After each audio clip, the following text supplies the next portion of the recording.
E aí pessoal, tudo bem com vocês? Vamos lá, aula de filosofia hoje nós falaremos sobre a temática Renascimento.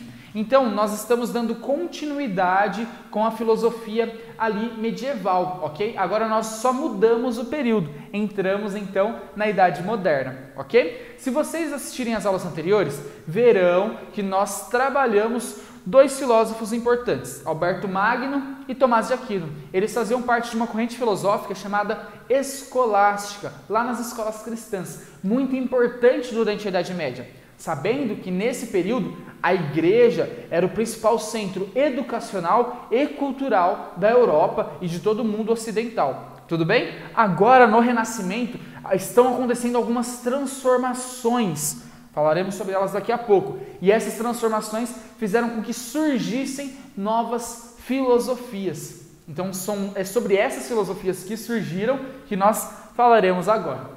Primeira coisa, precisamos localizar o período em que está estabelecido essa corrente filosófica denominada Renascimento. Qual período é? Entre os séculos 14 e 17.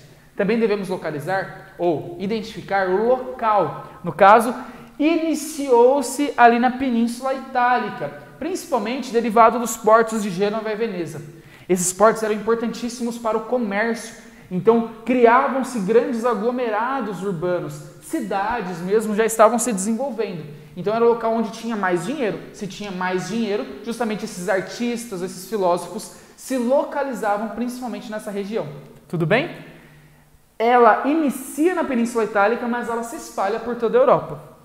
Vamos lá. Qual que é o objetivo ou qual que, em suma, é a base do Renascimento? Nós precisamos observar o próprio nome, Renascimento. Quando fala sobre renascimento, logo vem à nossa mente uma palavra, renascer. Mas calma aí, o que deve renascer? Se durante a Idade Média, quem controlava a educação e a cultura era a igreja, quais valores devem renascer? Exatamente isso. Se você viu na lousa, pensou e falou aí comigo, exatamente esses princípios greco-romanos. Quando eu falo sobre o princípio greco-romano, eu estou falando lá da Antiguidade Clássica, onde se desenvolveram as civilizações da Grécia e do grande Império Romano. Dentro desse cenário cultural da Antiguidade Clássica, se valorizava o quê? O humanismo, os aspectos humanos, as características humanas, as criações humanas, ok? Isso na Antiguidade Clássica. Quando chega a Idade Média, a perspectiva dos seres humanos, a perspectiva dos filósofos da Idade Média, ela muda. Ela deixa de observar o ser humano, o indivíduo, ok? E passa a observar quem? O Criador. Então vai ser uma visão muito ligada à igreja, à religiosidade, à figura divina, à figura sacra de Deus, ok? Quando entramos aqui no Renascimento, que é logo após a escolástica, logo após a Idade Média, nós retomamos aos valores da Antiguidade Clássica.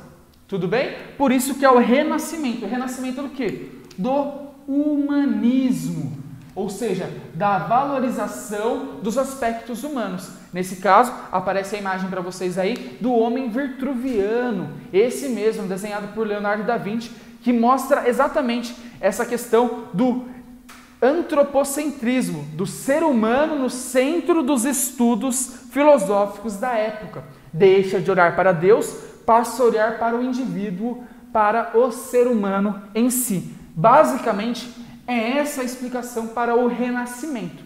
Tudo bem? Por isso que se chama assim. Renascimento é o de renascer quais? Os valores da Antiguidade Clássica. Tudo bem? Produção? Deu para entender? Produção ali tá, nossa, empolgadaça a produção. Vamos lá, continuando. Além disso, o Renascimento, além de remontar esses valores da Antiguidade Clássica, ele possibilitou algumas transformações. Falei com vocês logo no começo do vídeo. Transformações políticas, sociais, econômicas e culturais. Quando falamos sobre transformação política, nós falamos sobre a figura do rei. Ok? Se até então quem controlava a questão de poder na Europa era a igreja, agora, durante o Renascimento, durante a Idade Moderna, é o rei quem vai controlar isso daí, certo? Mudança social, estão surgindo novas categorias dentro da sociedade. Se antes era clero, nobreza, campesinato, agora ao lado dos camponeses nós temos uma burguesia que está ganhando importância, está surgindo na sociedade. Tudo bem? Sem contar que era clero, nobreza, campesinato. Agora é clero. Dessa nobreza aqui, o rei ele começa a ganhar um pouco mais de poder, de notoriedade. Tudo bem? Mudança econômica. Se aqui na Idade Média se valorizava a posse de terras, os feudos, lembrando a ideia do feudalismo, aqui nas mudanças econômicas nós começamos a valorizar novamente a moeda, o metalismo, o acúmulo de riquezas pelos reinos, pelos estados nacionais modernos. Uma aula de filosofia misturada com história aí para vocês, tá bom? Nessa política econômica que surge aqui nessa Idade Moderna, onde está inserido o Renascimento, nós chamamos de mercantilismo. Toda a política como um todo, ela é baseada em 4 pilares, isso aí é assunto para uma próxima aula. E por fim, uma mudança cultural. Qual que é essa mudança cultural? Se antes, na Idade Média, quem mandava era a igreja, eram os valores religiosos, aqui no Renascimento haverão críticas a esses valores religiosos e agora a discussão de novos valores, de onde vem o conhecimento, o porquê nós estamos aqui, certo? Qual que é a questão social envolvendo toda essa sociedade moderna na Europa? Tranquilo? Então, basicamente, são essas as transformações ocorridas. Produção, show, sussa, opa, boa. Alguns pensadores, filósofos influentes dentro desse cenário aqui. Nós temos 2 e numa próxima aula eu vou falar sobre outros também, mas nessa aula nós introduzimos com 2. Michel de Montaigne. Michel de Montaigne ele vai na contramão dos filósofos renascentistas. Se esses caras aqui do Renascimento estão falando assim, nossa, a ciência é boa, nossa, como o Renascimento trouxe mudanças para a nossa mentalidade, ele fala assim, o homem é o ser mais frágil que existe. Um rei pode ser comido por um verme, esse verme poderá ser comido por um peixe, por exemplo.